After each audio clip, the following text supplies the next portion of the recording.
Bom, boa noite. Então, a partir desse momento, a aula está sendo gravada. Nossa sétima aula nesta 1º de abril, né? No dia da mentira, olha só, né? Mas é verdade que a gente está online ao vivo aqui para vocês.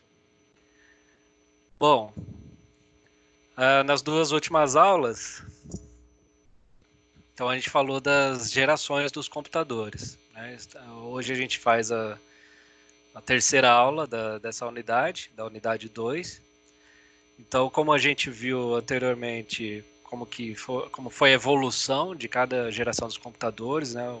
Como desde da antiguidade, os primeiros computadores mecânicos, passando aí pelos computadores valvulados, transistores, microprocessadores e a geração atual aí.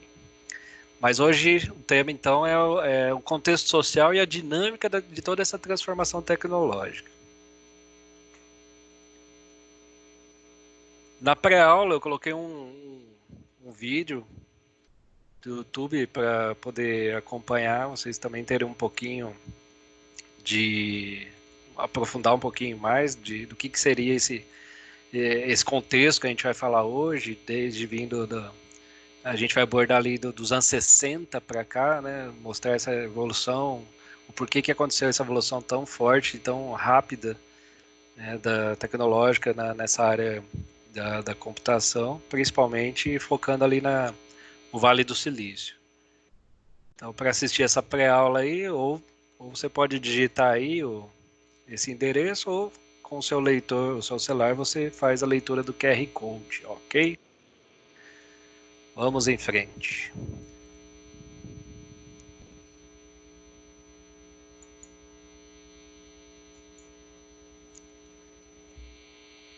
Bom, então o tema, começando com o primeiro tema da noite, falando então sobre a transformação tecnológica que toda a nossa sociedade passou desde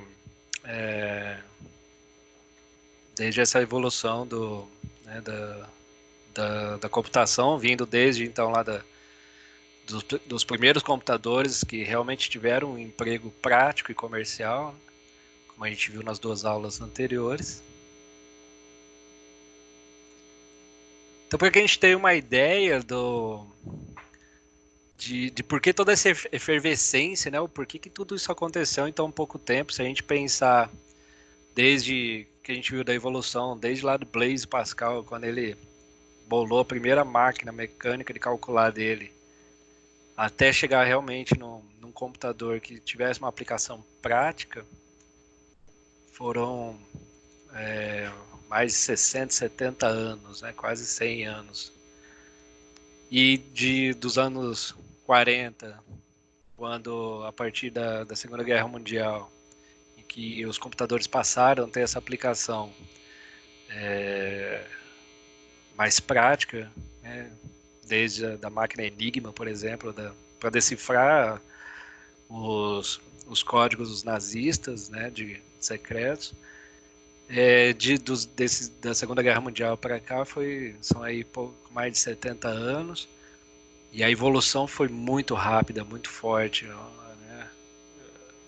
E a gente ainda vê que tem muito para evoluir.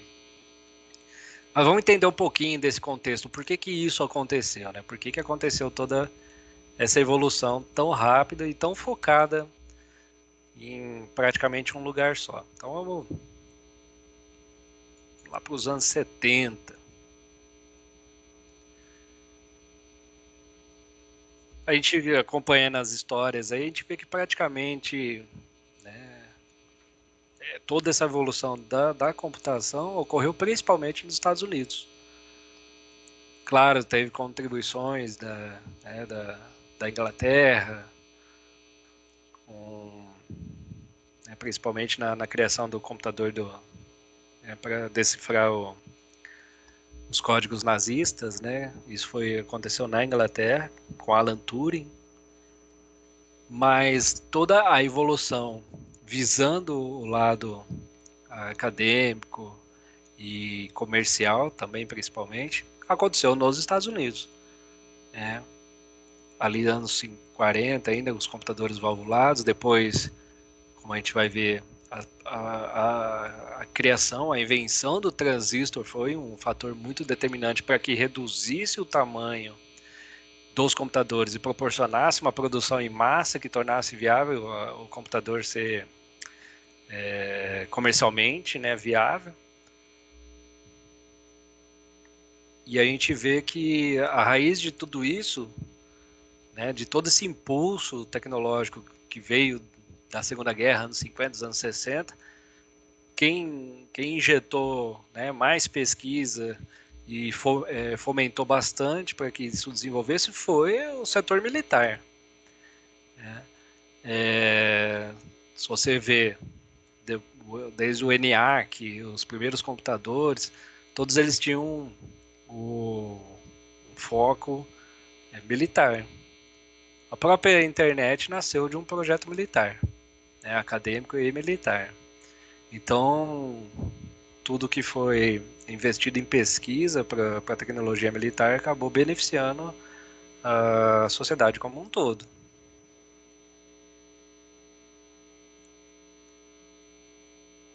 E, a gente fala muito, né? A gente já fala tanto, vocês já devem ter visto tanto, falar em Revolução Industrial, primeira, segunda Revolução Industrial. E aqui a partir dos anos 70, a gente viveu a revolução da tecnologia da informação. E essa revolução, especificamente, se concentrou nos Estados Unidos.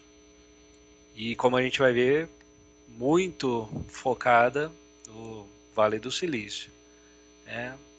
Lá na Califórnia. E todo esse progresso para os anos 70 culminou com as pesquisas que vinham sendo desenvolvidas desde as 2 décadas anteriores. Como eu já falei, desde a invenção do transistor, depois da invenção dos processadores, dos microchips, tá?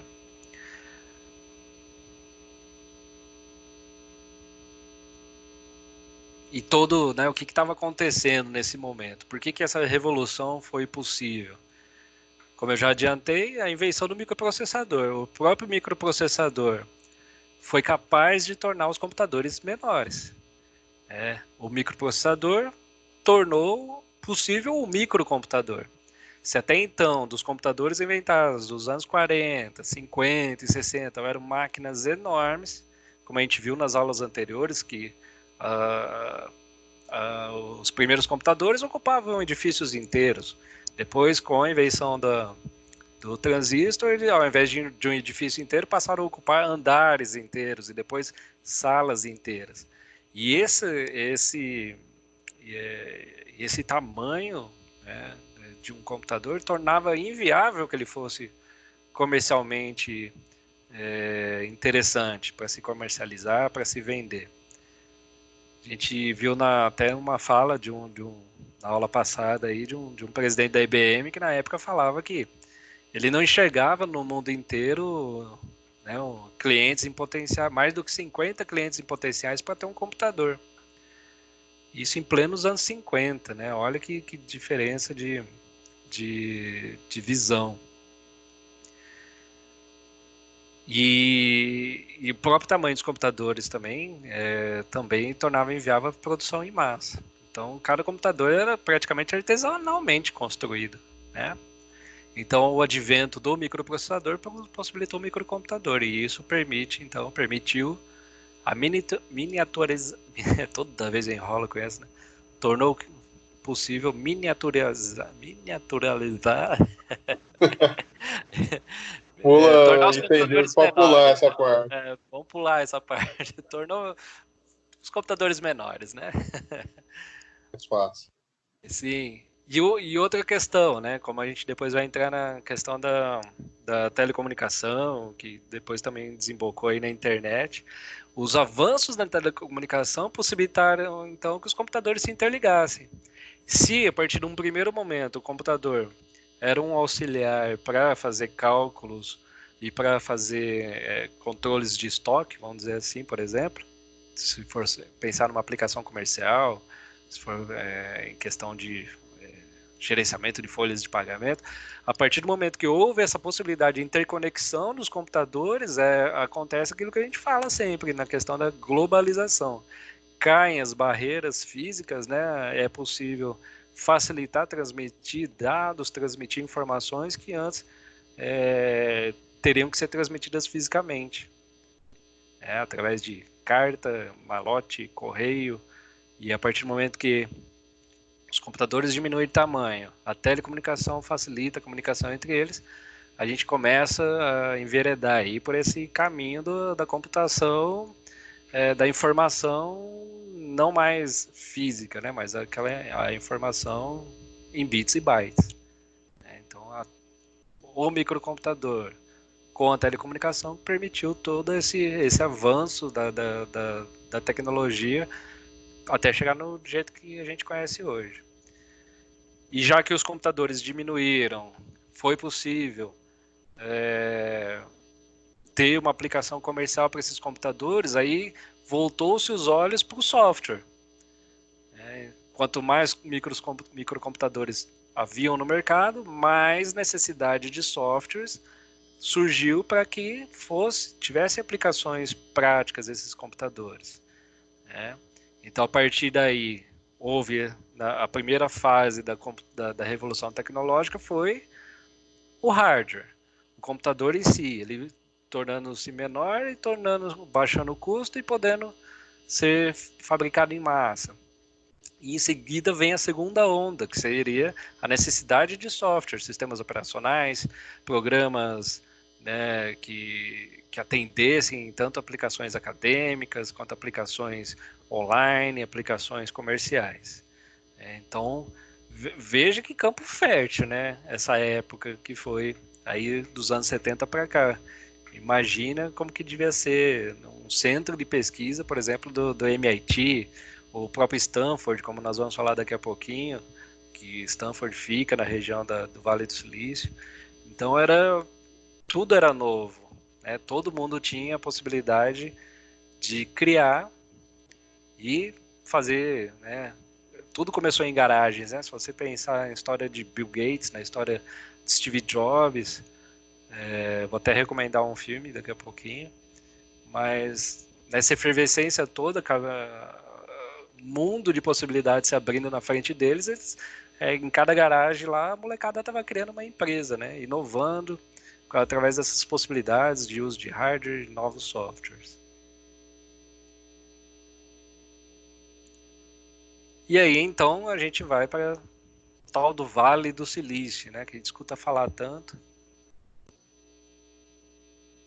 Tá aí o mapa, o Vale do Silício fica, obviamente, nos Estados Unidos, em São Francisco. E o que aconteceu? Por que essa área virou um polo tecnológico tão importante, né? Que vira até destaque para toda essa revolução tecnológica. Não foi por acaso e não foi de uma hora para outra, não. Se a gente acompanhar um pouquinho da história dessa região, por exemplo, vocês podem ver, né, é uma região de mar, né, fica na costa oeste americana, e 1800, por exemplo, né, com a criação do porto, tornou São Francisco aí um centro muito importante de comércio e de ligação com diversas partes do mundo também, através de seus portos. E nessa região começam a surgir, por exemplo, as primeiras indústrias de telégrafo. Então, olha só, já começou a mostrar a vocação dela para hardware, né? Já em 1909, por exemplo, a cidade de São Francisco se torna uma das primeiras cidades que tinha uma estação de rádio. Então, ela sempre à frente do seu tempo. Em 1933, a Marinha dos Estados Unidos adquire uma área nessa região aí também da Baía de São Francisco. Essa região, além dela criar uma área de pesquisa, né, uma área de desenvolvimento de pesquisa, ela criou ali um hangar e um ponto de dirigíveis, né? Não sei se vocês sabem o que são dirigíveis, são aqueles balões em forma de charuto. E antes da aviação moderna, os dirigíveis eram os meios de voar mais modernos que existiam.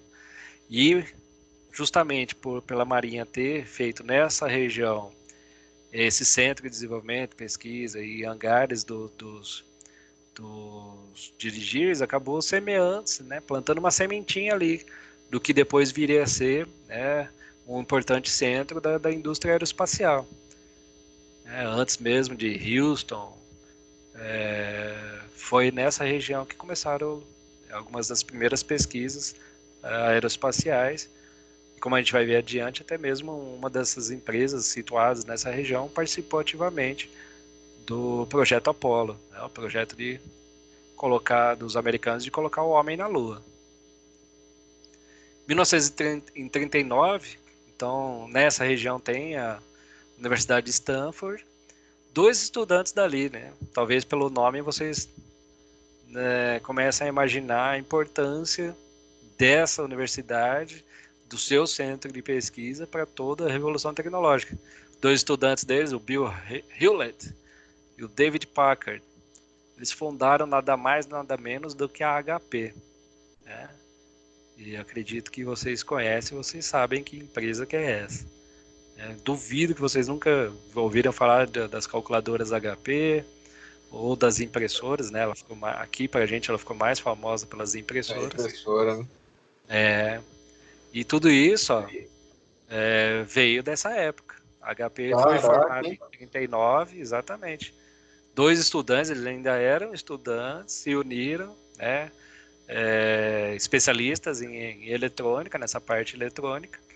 E durante a Segunda Guerra Mundial, a HP participou ativamente, ajudando o exército americano produzindo equipamentos de radar. Então fica bem evidente, né, a vocação tecnológica dessa região.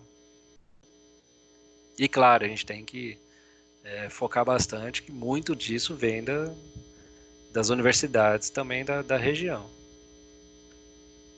Continuando na linha do tempo aí, ó, final dos anos 40, a Bell, na aula passada a gente falou, né, o quanto foi importante a invenção do transistor. Antes do transistor, os computadores eram com aquelas válvulas enormes, né? Não sei se vocês já viram aqueles rádios antigos de vô e vó nossa. E isso tornava inviável o computador comercialmente. Eram computadores enormes. E no final dos anos 40 ali, a Bell, com o seu centro de pesquisa também, seu time de engenheiros, desenvolve o transistor, que permitiu a primeira redução do tamanho dos computadores. Um desses cientistas era William Shockley. E ele inventou o transistor, né? Mas ali por divergências dentro da empresa também, em 56 ele sai da Bell e funda a própria empresa dele, a Shockley, se eu não me engano é Shockley Technologies, e ele fabrica, e depois que ele criou a empresa dele, ele começa a pesquisar outros materiais para que fossem mais viáveis e tornassem o transistor mais possível de diminuir ainda mais o tamanho dele, mais eficiente. Ele chegou no silício. Através das pesquisas dele, ele identificou que o silício era extremamente melhor do que as outras matérias-primas utilizadas até então. Aí ele consegue mais uma redução, né, de tamanho e dá outro salto. E aí, quando ele formou essa empresa dele, ele trouxe um monte de cara fera, né? Principalmente o pessoal formado em Stanford. E ele forma um time de engenheiros imbatíveis ali. Só que ele tinha uma personalidade terrível. O Shockley, ele é extremamente centralizador, complicadíssima, né? O próprio estilo dele de gerenciar a empresa. Aí daquele grupo de gênios que ele tinha ali, 8 desses funcionários saem da Shockley e fundam uma outra empresa, a Fairchild. E até na história, esses oito caras aí, eles ficaram... O próprio Shockley, né, deu esse apelido para eles de Os Oito Traidores. É até interessante, depois pesquisem isso, tentem ver um pouquinho dessa história aí. É bem legal. Então eles fundam a Fairchild. Ela também, claro, né, eram 8 gênios, estavam todos inseridos ali nas principais pesquisas da Shockley. Obviamente eles também fundaram uma empresa que iria trabalhar com os transistores, né? E aí, a partir dos anos 60, eles começam a participar do projeto Apollo, através dos projetos de componentes computadorizados deles, né? De placas, equipamentos, eles começam a participar do projeto Apollo e certamente tiveram uma grande contribuição aí em conseguir colocar o homem na Lua. Apenas aí 9 anos depois, em 69, o homem pisa na Lua. Em 68, olha aí, né? Se você estiver num computador aí, duvido que provavelmente não seja um processador Intel. E a Intel surge nos anos 68, 1968, fundada por 2 desses 8 traidores, que saíram da Shockley, fundaram a Fairchild. 2 deles saem da Fairchild. Em 68 eles fundam a Intel. Já em 69, mais uma vez, né, vindo de um embrião de um projeto militar e de parte de pesquisas acadêmicas também, mais uma vez, mais 2 estudantes, alguns pesquisadores de Stanford, eles criam, né, passam a participar do projeto da ARPANET. Não que nasceu lá, mas eles fazem parte da equipe, né, eram algumas universidades juntamente com o Pentágono que estavam desenvolvendo. Eles desenvolveram essa rede. Então a ideia era que fosse uma rede descentralizada de comunicação para nessa época estava em plena os piores anos ali, vamos dizer, da Guerra Fria, né, entre o capitalismo e comunismo e uma das grandes preocupações então dos militares norte-americanos é que em caso de um ataque nuclear, por exemplo, eles não queriam que a rede de comunicação deles de defesa perdesse a comunicação e a interligação. Então, cria-se a ARPANET. Um braço da ARPANET foi para pesquisa acadêmica, para interligação das faculdades, e outro braço da ARPANET era para manter toda essa rede militar funcionando de comunicação. Caso ocorresse um ataque nuclear russo, soviético no caso, na época, a rede não pararia. E aí, claro, toda a evolução disso aí, né, depois enxergaram a viabilidade comercial disso, principalmente com Tim Berners-Lee, quando ele cria o protocolo WWW, né, que permitiu a internet ser desse jeito que a gente conhece hoje, através dos hyperlinks, com gráficos e imagens, mas isso já é outra história, né? Vamos lá. Então, em 69, os pesquisadores e estudantes de Stanford passam a participar do projeto ARPANET, que depois se torna o embrião da internet. Ó, o Luan chegou na aula aí, seja bem-vindo, Luan. Depois você assiste desde o começo até amanhã. Eu coloco essa gravação lá no AVA, tá? Para você assistir. Seja bem-vindo. Bom, continuando aí um pouquinho da linha do tempo do Vale do Silício. Nos anos 70, ali, exatamente em 1970, na região ali de Palo Alto, que fica dentro aí do Vale do Silício, é fundada uma empresa que talvez, acho que vocês nunca escutaram também, a Xerox. Para quem hoje enxerga esse nome como sinônimo de fotocópia, né? Na verdade, eles surgiram bastante focados em computação também.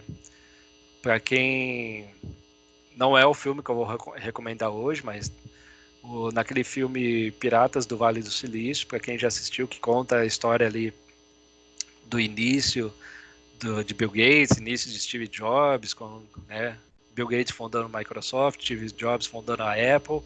Em determinado momento, os dois cruzam os caminhos, né? Mas antes que os dois cruzassem os caminhos, surge ali uma parte da história a Xerox, quando foi oferecida, né, para a Xerox a tecnologia do mouse, e na época eles acharam que aquilo ali não ia dar muito certo, não. Quebraram a cara, né? Mas não foi por causa disso que ela deixou de ser uma empresa que teve uma participação muito importante, né, em toda a história da computação moderna.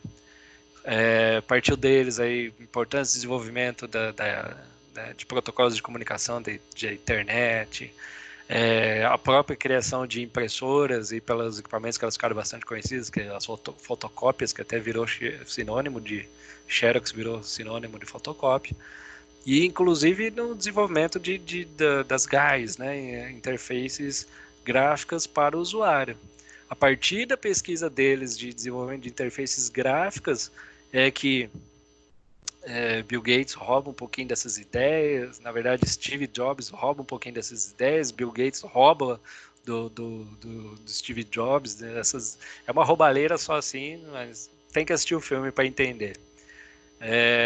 A partir dali surge todo o embrião para os sistemas operacionais gráficos que a gente conhece hoje em dia, né? Surgindo lá no começo com o computador da Apple, e depois com o surgimento do Windows já nos anos 80 e com toda a evolução, né? Surgindo o Windows 1.0, 2.0, pula para o 3, 3.1, blá blá blá, cai toda aquela história que a gente conversou outro dia em sala de aula sobre as versões do Windows.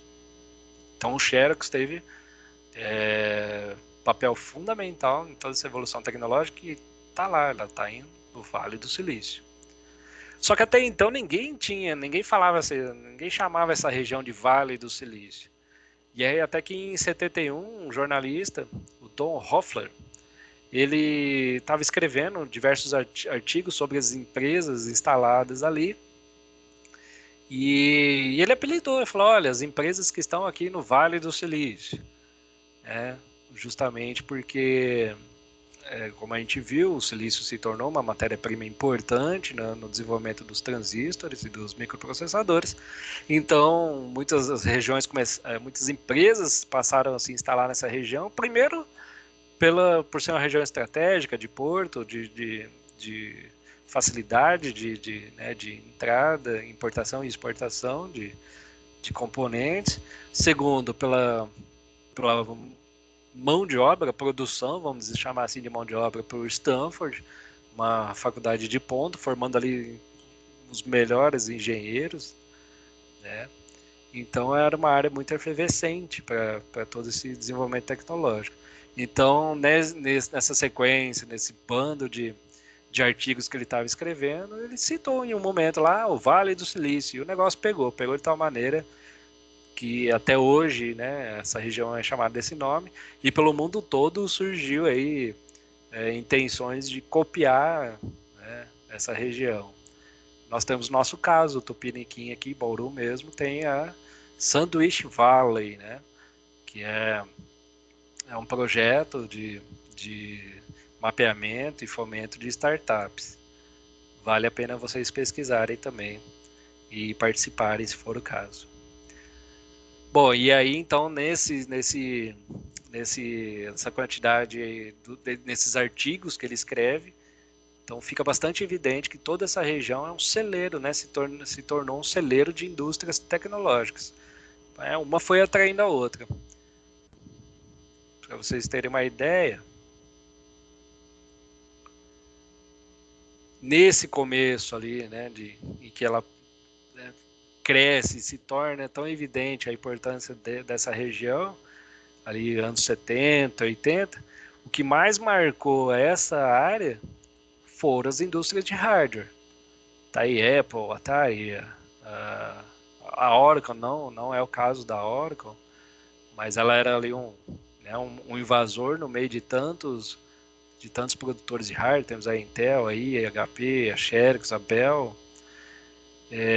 Não que não existisse, claro, empresas de software, mas como eu falei para vocês, a criação dos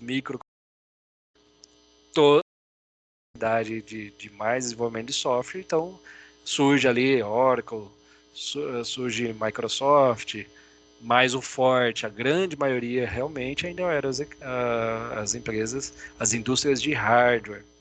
Mas esse perfil passa a mudar a partir, né, do advento da internet, dos anos 90 e diante, quando a internet viveu aquele boom dela, né, que a gente até, quem for pesquisar, dá uma olhadinha sobre a bolha das .com, é um assunto que eu posso trazer em alguma outra próxima aula para vocês, mas dos anos 90 em diante, há uma virada. O que mais passa a predominar lá são as empresas baseadas em software, as startups, as empresas.com, né?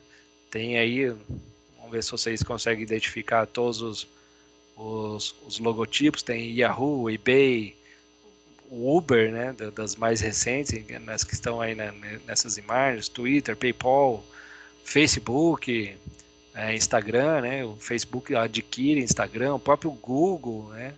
Então, vocês conseguem imaginar? Imagina, você, né, ainda mais vocês que são da ciência de computação, cair no meio de um local desse. Você olha para um lado, você vê Facebook, você olha para o outro lado da rua, você vê a Google. Deve ser uma coisa muito louca. Aí você vai andando, é empresa de hardware, empresa de software.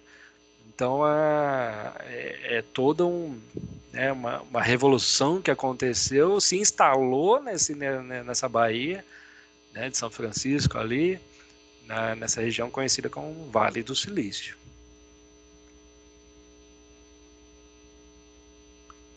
Então, né, explicando aí como é que foi, então, o porquê, o que estava acontecendo ali nos anos 70 e diante, e como que foi esse surgimento, então, do Vale do Silício.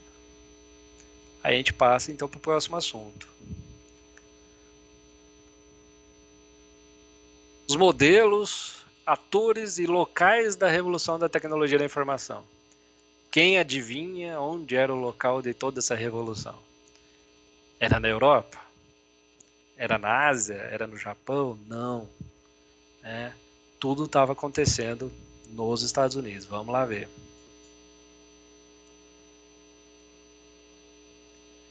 A gente sabe que, né, então essa revolução da tecnologia da informação passa a acontecer ali dos anos 60 em diante, mais fortemente a partir dos anos 70, muito parecida com o que havia acontecido antes, na Revolução Industrial, que aconteceu, né, na Inglaterra, mais precisamente, na Europa, no início do século passado, né?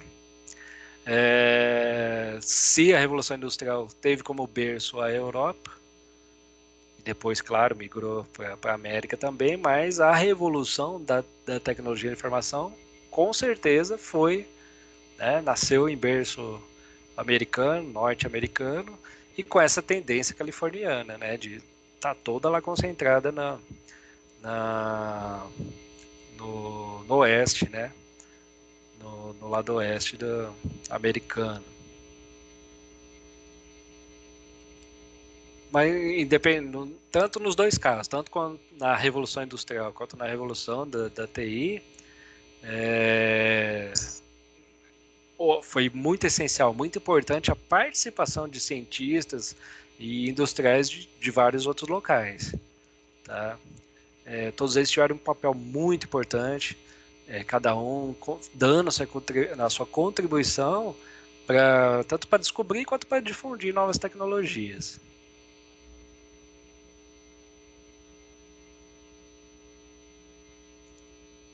Pra vocês terem ideia aí, ó,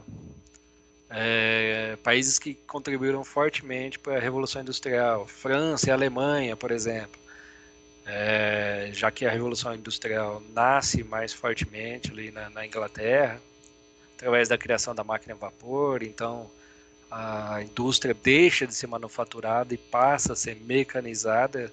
Isso foi um salto gigantesco na produção em massa, né? É a base de toda a explosão do capitalismo, então. E teve uma participação fenomenal, né? Importantíssima, de França e Alemanha, juntamente com a Inglaterra. Então, descobertas científicas acontecendo numa mesma época, no mesmo tempo, praticamente, acontecendo na Inglaterra, na França, Alemanha, na própria Itália também. Então, toda aquele turbilhão de, de novas ideias, de novos desenvolvimentos, novas tecnologias surgindo ali, como se fosse um caldeirão, né? Tudo isso aí se transformou, então, numa base gigantesca para novas tecnologias, tanto na eletrônica quanto na biologia. E mais depois, também a partir ali, com mais atraso que esses outros países, entra a capacidade, então, das empresas japonesas também de inovar. Eles tiveram a indústria deles foi fortemente arrasada durante a Segunda Guerra Mundial, mas com o apoio do próprio Estados Unidos eles conseguem se levantar e, né, com toda com aquela determinação, paciência e resiliência, né, do povo japonês, como a gente bem sabe, bem conhece. Eles tiveram um papel muito importante também no desenvolvimento da eletrônica. Né? As primeiras linhas de produção robotizadas, né, surgem no Japão, na indústria automobilística do Japão. Então eles tiveram um fator muito importante, muito decisivo também, né, para que todo esse desenvolvimento tecnológico e eletrônico deles também participasse nas tecnologias de inovação, contribuindo bastante para esse estilo de vida que a gente tem atualmente.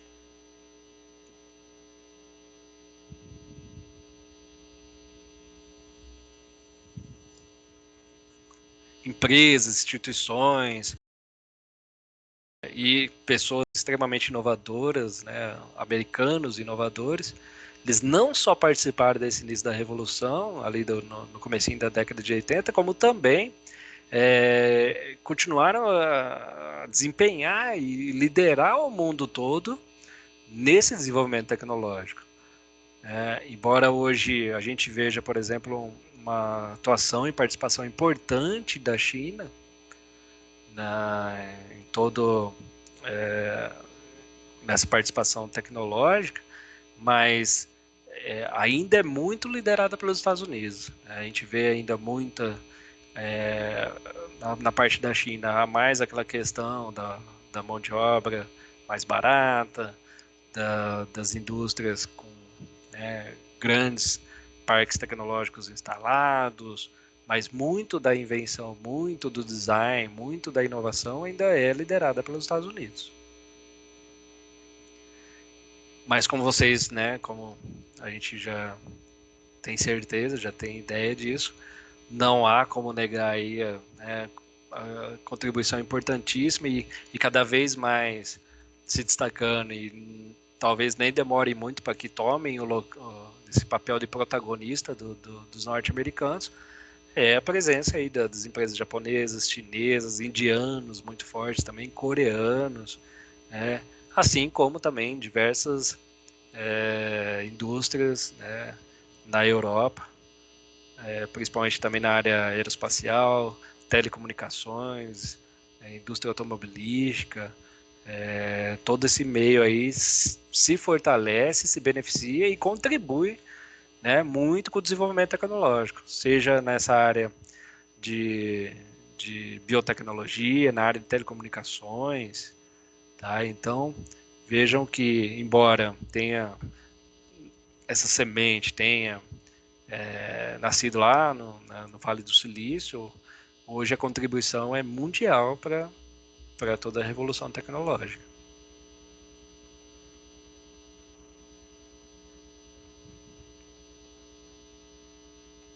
Então, aí, o desenvolvimento da revolução da tecnologia da informação, ela contribuiu muito, né, para que os meios de inovação se fortalecessem também.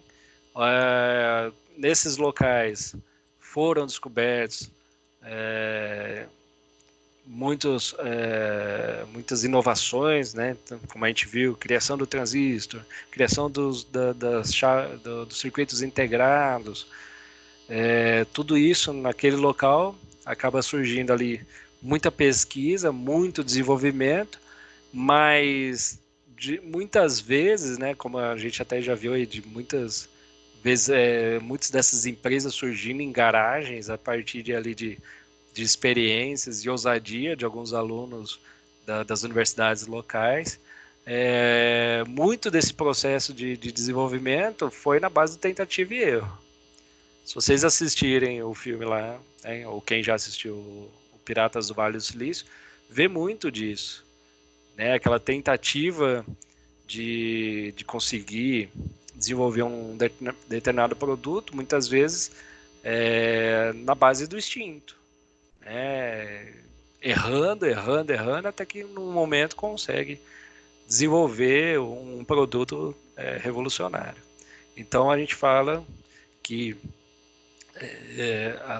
nessa região de efervescência do desenvolvimento tecnológico no Vale do Silício foi na base do tentativa e erro. Os caras faziam, erravam, faziam de novo, fazia até acertar. E deu no que deu, né? Essas empresas até hoje estão aí. Então, o que acontecia? Para que esse tipo de ambiente funcionasse, era importantíssimo ela ser abastecida por diversos tipos de insumos. Para isso precisava concentrar ali centros de pesquisa, muitas empresas privadas e não só as empresas privadas, mas como a gente já viu, centros de pesquisas militares, centros de pesquisas acadêmicos, principalmente Stanford, instituições de educação superior como o MIT, Stanford, participando ativamente de toda essa revolução. Surgem, elas alimentam e elas também se alimentam de empresas de tecnologia avançada.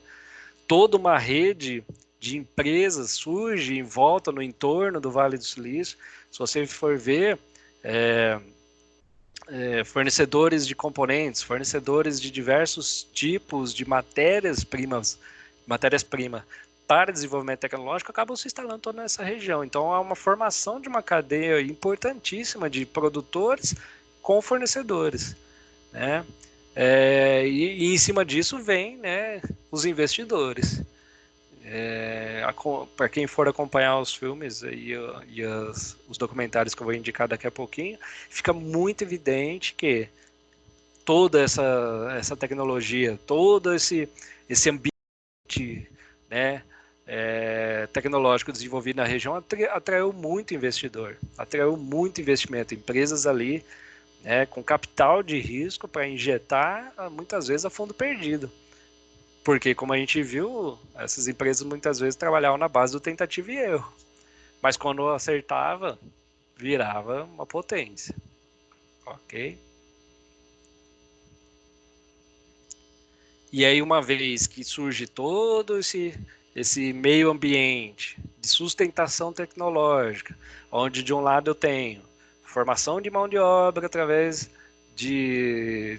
do ensino superior, né?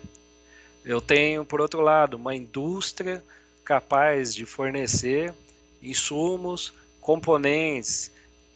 E eu tenho, de outro lado, gente com vontade de investir, injetar grana nisso. Pronto, está formado um ambiente perfeito.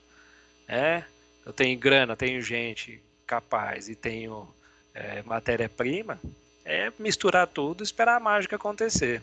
Então, uma vez que esse meio se consolidou ali, e depois, a partir dos anos 70, recebe esse nome então de Vale do Silício, ela tende a ter ali uma dinâmica própria, uma vida própria essa região, e ela atrai cada vez mais conhecimentos, atrai mais empresas, atrai mais investimentos e talentos. Gente de todo mundo, né, tem o sonho de trabalhar lá, seja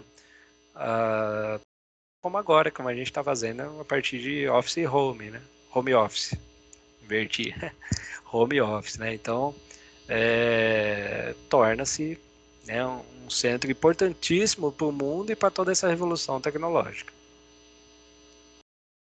Vocês não dormiram não, né? Estão acordados aí, né?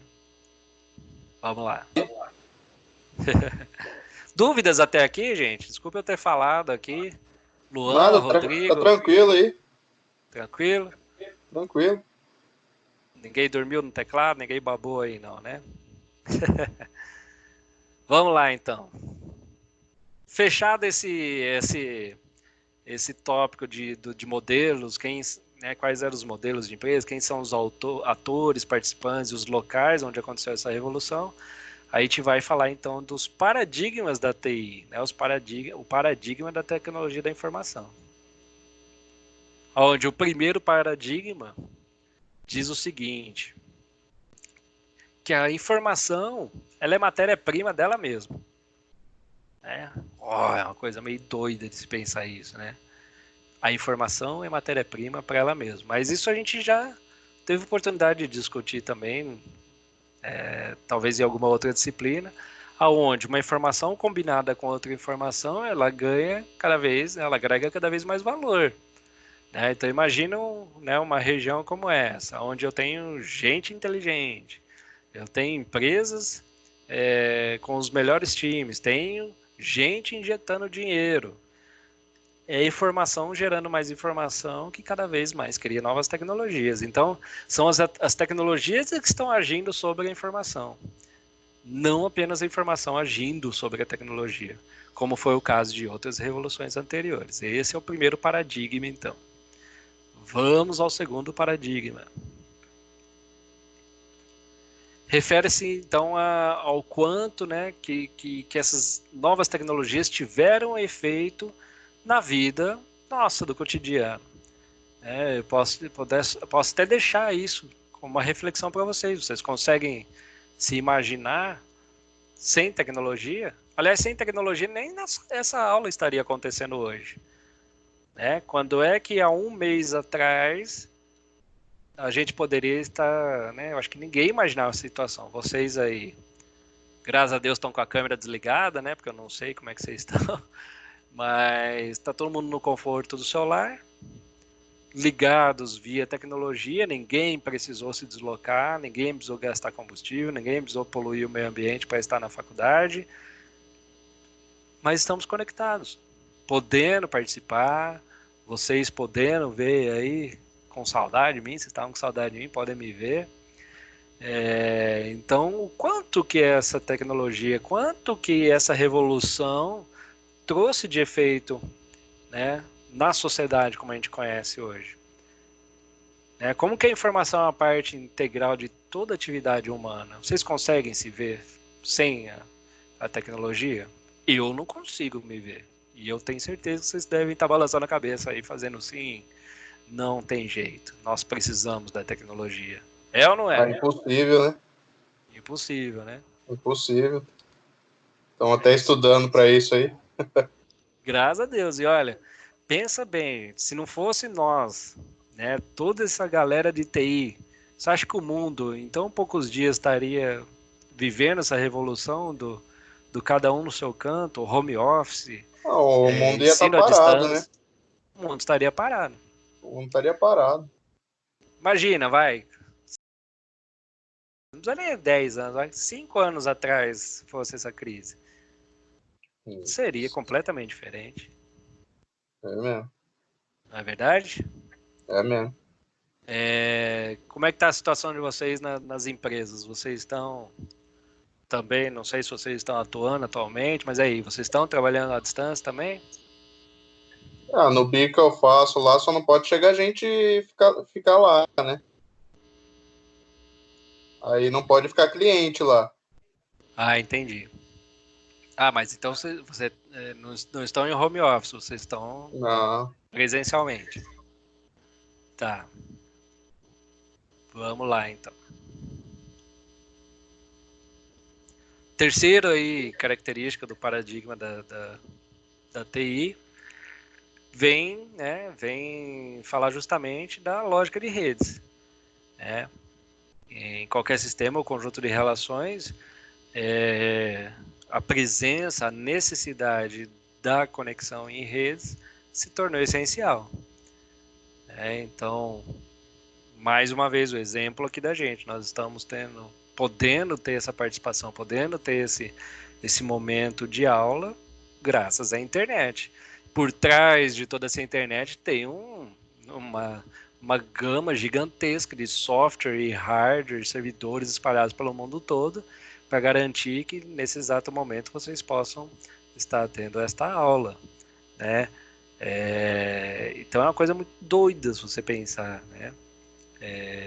O quanto que a rede também, a interligação de toda essa tecnologia, o quanto que ela é fundamental para que essa revolução tecnológica se estabelecesse e para que ela se tornasse o que ela é hoje. Tudo bem? Vamos lá. Quarta característica. Não liga não, gente. São 38 características, mas a gente já está na quarta já. Quarto lugar, então, é referente ainda aos sistemas de rede, mas pensando num aspecto um pouco diferente, o quanto que esse paradigma da TI é baseado em flexibilidade. Porque não apenas os processos são reversíveis, mas as empresas têm que ser reversíveis e flexíveis. As empresas mudam a todo momento. Se você pensar aí nas empresas .com, essas últimas startups, vamos pensar no Facebook, vai. O quanto ela se transformou. Alguém aí já assistiu o filme sobre o Facebook, a criação do Mark? Se eu não me engano, o filme chama A Rede Social. Ah, eu nunca assisti, não, hein? Rapaz, o filme é bom, vocês têm que assistir. Para você ver o quanto que né, a mudança de rumos, né, ou o pivotamento, como a gente chama aqui, para a área de startup. Né? Então, as empresas têm que ser flexíveis, capazes de se adaptar e mudar de rumo rapidamente. E somente empresas de TI, como são muito baseadas apenas em informação e não em estrutura física, elas têm essa capacidade de ser reversíveis e flexíveis e se adaptar. Né? Então, toda essa revolução tecnológica trouxe essa possibilidade da flexibilidade e a reversão das empresas. Em quinto, outra característica de toda essa revolução, então, é a convergência de tecnologias. Tá? Pode ser que talvez vocês não estejam imaginando, mas vamos pensar no celular de vocês. Pensem em quantas tecnologias diferentes existem dentro de um celular. Se, nem vou chutar tanto tempo atrás, não, 15 anos, 20 anos atrás, eu precisasse tirar uma foto, eu teria que usar uma câmera fotográfica. Se eu precisasse fazer um telefonema, eu iria usar um telefone. Até já tinha telefone celular, mas ele só fazia ligação. Se eu precisasse fazer um vídeo da família, alguma coisa, eu teria que ter uma filmadora. E depois, se eu quisesse escutar uma música, né, colocar o meu fone de ouvido, escutar uma música enquanto eu relaxava, eu teria que ter um Discman ou um Walkman, né? Se eu quisesse guardar o telefone das pessoas que eu conheço, eu teria que ter uma agenda para guardar os telefones. Agora imagina, quantas tecnologias em separado se juntaram em uma tecnologia só. É isso que a gente chama de convergência de tecnologias, né? Hoje no seu celular você tem rádio, você tem televisão, você tem até telefone no seu celular. Ele tem GPS, ele tem câmera, ele tem filmador, ele tem um escambau A4 dentro de um aparelhinho que ele se Paga tornou... até as contas já. Paga, até o banco está dentro do Até o banco. celular. Até o banco, né? Então, isso é o que a gente chama de convergências. Tecnologias que separadas já eram importantes se reúnem em uma outra tecnologia, elas se agrupam em outra tecnologia. Isso é convergência, tá? Ficou bem claro o que significa convergência para vocês aí? Ok, então.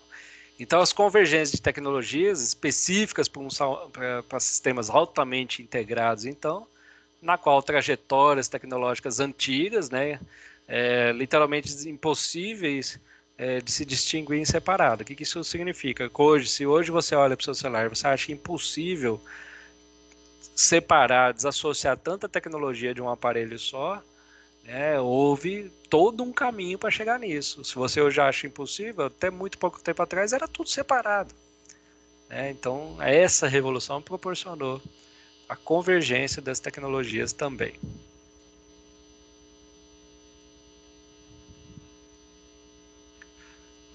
Passo o seguinte, então, ó, eu vou dar algumas sugestões aí para vocês, então. Posso que vocês estão com muito tempo sobrando aí, dentro da prisão domiciliar de vocês, assim como eu. Então eu trouxe aqui filmes e documentários. Embora eu não tenha colocado aqui, fica a sugestão então, principalmente o Rodrigo aí que não assistiu a rede social, assista a rede social. É o filme que conta a história do Mark Zuckerberg, né, de como que ele bolou o Facebook e como que ele passou a perna no amigo dele, um brasileiro que estudou e morou com ele. Então, se vocês não sabiam, há um brasileiro entre os inventores do Facebook. E Piratas do Vale do Silício, que eu não coloquei aqui na relação, mas é um filme muito legal porque ele mostra dois pontos de vista, né?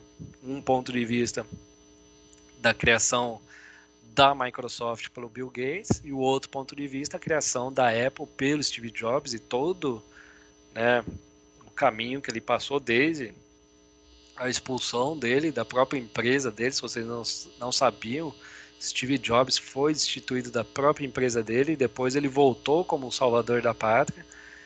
A Apple praticamente falindo, quase acabando ali no final dos anos 90.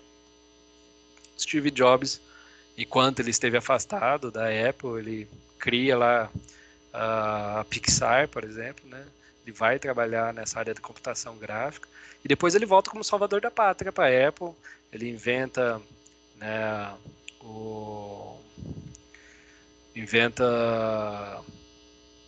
iPad, inventa iPhone, tornando, né, fazendo com que a Apple voltasse das cinzas, né? E ele acaba revolucionando. Vocês vão ver pelo filme deles, ele revoluciona toda a indústria fonográfica, justamente numa época onde as indústrias a indústria fonográfica estava desesperada porque não conseguia botar freio na pirataria do MP3, por exemplo. E Steve Jobs bola um jeito de onde todo mundo ganha. Mas vocês têm que ver no filme. Não vou dar muito spoiler aqui não. Mas agora as dicas oficiais, ó. Assistam então Steve Jobs, o filme.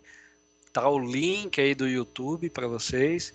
O filme tá completinho, se eu não me engano, ele tá dublado até. Se não tiver dublado, tá com legenda lá. Mas esse filme é muito legal. Além do filme e dos outros dois filmes que eu já indiquei, então, Piratas do Vale do Silício e a rede social, aqui ficam dois documentários para vocês assistirem. Triunfo dos Nerds, eu pelo menos com muito orgulho me intitulo um nerd também. Vale do Silício, a história dos revolucionários, excelente documentário também. E para não ficar sem graça, falar, vou assistir, é legal assistir, puxa vida, professor, mas dá uns pontinhos aí pra gente, tá bom, tá bom. Eu ouvi o clamor de vocês, nós vamos ter pontinhos aí para vocês assistirem esses filmes e documentários. Então tá valendo o seguinte, por 500 pontinhos apenas, olha só, liquidação, 500 pontos. Oh, aí sim. Vão assistir, vai escolher um dos três. Na verdade eu quero que vocês vale a assistam pena, todos. Valeu, né? Eu quero que vocês assistam os três, mas escolha apenas um deles para montar uma resenha. Nessa resenha vocês vão falar um pouco desse, né, do que você fazer um paralelo aí com todo esse contexto histórico que eu falei aqui, da importância do Vale do Silício em toda essa revolução tecnológica, faz uma resenha identificando isso no filme e manda lá pelo Ava para mim, na parte de mensagens, entra lá, me escolhe lá como destinatário e manda essa resenha para mim, com nome RA. Não precisa ser claro, não vai me escrever 2 linhas também, não vai ser pão duro nessa hora, né? Valendo 500 pontos, não vai me escrever quase nada, né? E nem colar da internet. Escrevam com as suas palavras e me mandem aí uma resenha, tá? Ao longo da próxima semana, valendo 500 pontos. Fica bom para todas as partes assim? Tá bom, Tranquilo. senhor. Boa, então. Depois vocês peguem lá no Ava, então esses slides já estão lá. Pega lá para vocês anotarem direitinho, se vocês já não estiverem tirando foto da tela aí, para que vocês possam entrar nesses filmes. Já assiste hoje. O Paredão Big Brother já foi ontem mesmo? Assiste hoje. Não tem futebol também? Hoje não tem, tá vendo? Acabou o futebol, gente. Tá chato, hein? Tá. Pessoal, antes de passar aí, né, para a atividade da pós-aula, quero abrir para vocês tirarem dúvidas ou falarem aí algo que esteja nesse nosso contexto aqui. O microfone é todo de vocês aí, tá aberto aí. Luan, até agora eu acho que eu nem ouvi a voz dele aí. Não, eu tava sem microfone, professor. Peguei o fone de ouvido agora. Oh, que beleza. E aí, Luan, como é que tá essa vida de home office? Você tá trabalhando em home office? Como é que tá? Eu tô, igual eu falei aquele dia lá, eu tô fazendo um servicinho ali para o trabalho, pra Aham. multicobra. A firma mesmo fechou e nós só ainda tá fazendo um servicinho lá. Tem- Aí ia fazer um home office, só que eu não sei o que aconteceu que não deu certo, parece que o cara não conseguiu mexer nas máquinas lá. Aí por enquanto nós estamos indo. Tem um pessoal que vai ficar home, mas eu tô indo ainda. Entendi, Só que eu tô fazendo um horário alternativo, uma carga menor.